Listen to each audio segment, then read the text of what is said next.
How's it going, ladies and gentlemen? Welcome to Catching Cars. My name is Isaiah, and this right here is the key to our test vehicle today, which is a 2021 Volvo XC40. Thanks to Drive, we have this Volvo XC40 T4 Recharge.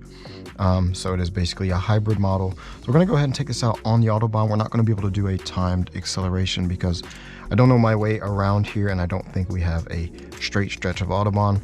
But either way, I'm going to take you guys for a little POV drive on the Autobahn. Then I'm going to tell you guys what I think about this Volvo, my pros and cons. Before we get going, be sure to subscribe to Catching Cars, and let's head to the Autobahn now.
Alright, so the limiter came in at 184, 185 kilometers an hour, which is way too low in my opinion. And that's where the critique starts with this Volvo as well. I really like these recharge Volvos, you know, the T4, T6, T8. I think the T6 and T8 are much better because this T4 feels a bit unrefined. But the problem is that they're all limited, or the new ones are all limited to 185 kilometers an hour, 180 GPS. For the German Autobahn, that just really sucks, to be honest, especially when you have some power on tap with the T6 or T8. Those things can get up to speed pretty quickly, and then you have them just, you know, limit you down to 180 kilometers an hour, which really sucks. This T4 feels very unrefined, to be honest. Like I said, the T6 and T8 are a lot better. I've driven those in the XC90 and the XC60, I believe.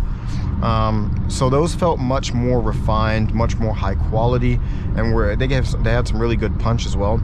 This one here is sometimes it's just not sure if it's supposed to use the electric boost or not, and it kind of feels like it gives you like a shove in the back, and then it cuts off a bit, and then it gives you some more, and then it's kind of like not really sure what it's doing. And I made sure that we had a little bit of battery power left and tested if that was the case or if that was the problem. Everything was fine. I mean, like I said, we had a little bit of range with the battery, and I've tried this multiple times, and it just seems to like give you power from the electric motor, then it kind of spools up the turbo, and then it kind of spools up the supercharger or whatever, and then it kind of gives you, you know, some power from the engine, and then it kind of gives you power from the boost again. It's really not, I guess it's not a really good team in this T4. Like I said, the T6 and T8 are definitely much better. Overall, other than that, I think the quality in Volvos is really, really nice. I really like the interiors. It's just pretty minimalistic and I guess very Swedish as well, because these are from Sweden. So I really like the interiors on these. Normally the sound system is pretty good as well. I have the Harman Kardon in this, which sounds decent, and even the bass stereo system that I had in an XC60 recently sounded really nice as well. One thing I cannot complain about enough is the assistance systems. Again, in this vehicle, insanely stupid. You turn them off here, right here basically you have all your, I guess this is the only one really that you can turn off, and then you can turn off the lane keep assist as well. But the problem is, even if you turn the assistance systems off, I'm not sure how it is with lane keep. I think lane keep will actually turn off, but if you turn off the forward collision emergency braking thing, it will still intervene with your driving. I'm just testing the lane keep assist. So yeah, the lane keep assist stays off if I turn it off, but for some reason you cannot turn off the forward collision warning and the emergency braking system, and it's so annoying. It is so annoying. We need one button to turn off all of the assistance systems, period.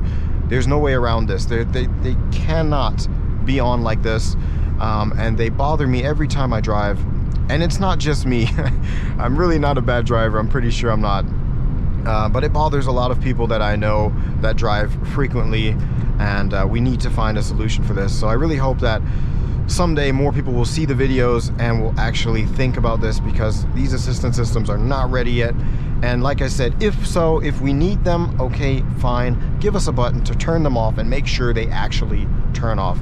Like I said, this forward collision warning will not turn off completely. It will take its time if I turn it off, and it will wait until I get really close to a vehicle. We're not going to try that now, but it will still intervene with my driving, and I don't want that to happen, because I want to be in control of what I'm doing here. But other than that, like I said, it's a really nice vehicle. Step up to the T6, definitely, at least, because like I said, this T4 is really not that refined. I'll have to double check and see if they have the T6 for the XC40 that we're driving here. But overall, it is a nice vehicle, just like I said, with a different powertrain. And if this here doesn't annoy you, but I'm sure it will. So that'll be it for today, guys. Be sure to subscribe to Catching Cars, and I will catch you guys in the next video.